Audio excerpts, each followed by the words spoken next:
Kung RFO ang status ni Pagsibol Village for Pampanga and for Cavite, gaano katagal ang turnover? Hello, I am Cindy Bernal Hapil, Sales Manager po ako ng Dreamhouse Realty. Para sagutin po yan, ang sistema natin na sinusunod po is ganito. First part ng taon, this year, nagpapatag po, nagland development or earthwork po ang tawag. And then, pag may license to sell na po, selling na po tayo, out in the market na tayo.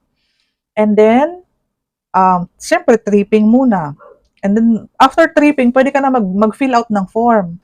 And then, pwede ka nang mag-cash out ng 5,000 muna. Ang other half na 5,000 is pwede mong ibigay kapag na-complete na yung documents mo. Depende po yun sa mga agent. Ito po ay para sa mga sales team namin. And then po, kapag na-complete mo yung documents, lahat na screening na double check na ni coordinator, pipili tayo ng unit mo. Pag may unit ka na po, okay na tayo.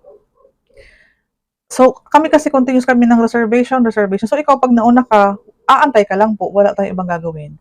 And then, kapag oras na po para mag-loan document signing, pupunta tayo sa opisina ng developer para mag-loan docs. Yung magpipirma ka na po ng mga papeles, papasok ng Pag-ibig yun. And then, kapag nag-filing na, mag-aantay tayo ng mga 4 to 5 months hanggang ma-loan approve at ma-take out na yung ating Pag-ibig housing loan kay Pag-ibig. Yan po yung standard time ha, wala pong nagiging maaga or wala nang delay. Ranging that time, mga ganyan po. And then, kapag na-loan take out ka na, makaka-receive ka po ng email kay Pag-ibig na for payment ka na po. Tapos babayaran mo yon, papadala mo sa akin yung resibo, ipapasa ko sa developer yung proof of first payment mo sa Pag-ibig para for schedule ka na po ng schedule ka na ng turnover ng susi.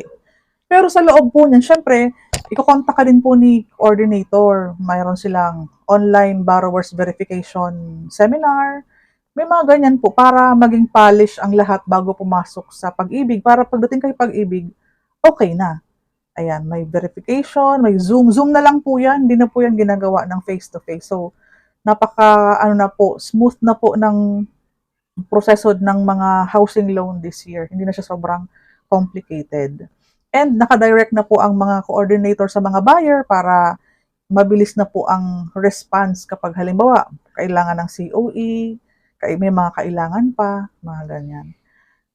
Kung ngayon ka magre-reserve, napakahaba pa ng time para tapusin natin yung mga requirements, i-complete natin siya, i-troubleshoot, kung wala ka pang, halimbawa, expired ang company ID, wala ka pang Pag-ibig loyalty card with chip, pwede mo nang kunin yun sa Pag-ibig. Sobrang bilis lang naman ng mga requirements for locally employed. For OFW, i-discuss ko sa susunod na video.